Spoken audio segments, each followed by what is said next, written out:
Hello, my name's Milbourne and I'm a guide at Durham Cathedral. I've been a guide here for 3 years. Today I'd like to talk to you about the screen that was installed by George Gilbert Scott, a famous Victorian architect in the 1870s. Between 1870 and 1876 he did a renovation work on the cathedral, in which the screen was included in that. On the day it was unveiled in 1876, it was greeted with huge applause. Everybody liked it. In more modern times, it's cut down to around about 50-50 now. It's kind of a love-hate thing. Some people like it, some authors like it, and some authors and people loathe it. And the main argument about it are twofold. One is, what is it doing, a Victorian structure like that, in the middle of a Romanesque cathedral?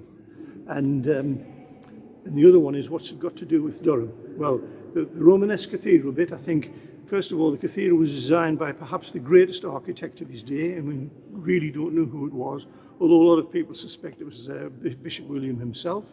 And Scott, in his day, was one of the finest architects in England, and he had a particular passion for looking after ancient churches which were falling into disrepair.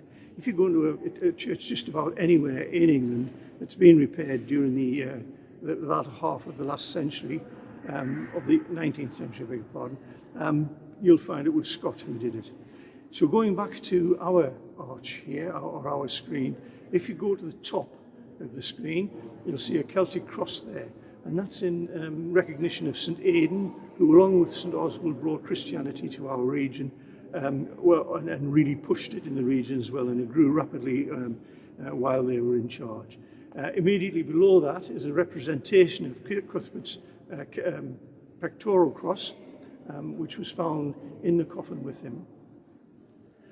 Coming further down along the transom of the screen are scallop shells all the way along, and scallop shells have long been a sign of pilgrimage, and so they show that this church, to the viewer, would know immediately that this was a pilgrimage church, and in fact it still is today. Further down you'll see the black frostly marble columns. They aren't actually marble, they're actually a limestone, and the shapes in them are crinoids, and those particular parts of marble are only found in Frostley in the Weir Valley, some 20 or 30 miles west of here. And the crinoids and so on are embedded into the marble, and it's 3.25 million years old. It started life on the equator, and during the plate shift it found itself up in the Weir Valley. It's the only place it can be found, that particular marble or sandstone.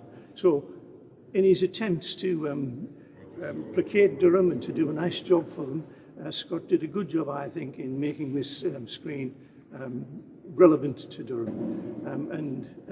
He was proud to get the contract at the time, and we were very, very proud that he would do it. He was a world-famous architect. He was towards the end of his career then, and we were delighted that he accepted our request, and he was delighted to do it. So sometime when you're visiting the cathedral, you might like to look at the screen and just think about it before you make a too harsh a decision on the fact that it doesn't match too well. Thank you very much, and I hope you enjoy your visit here sometime.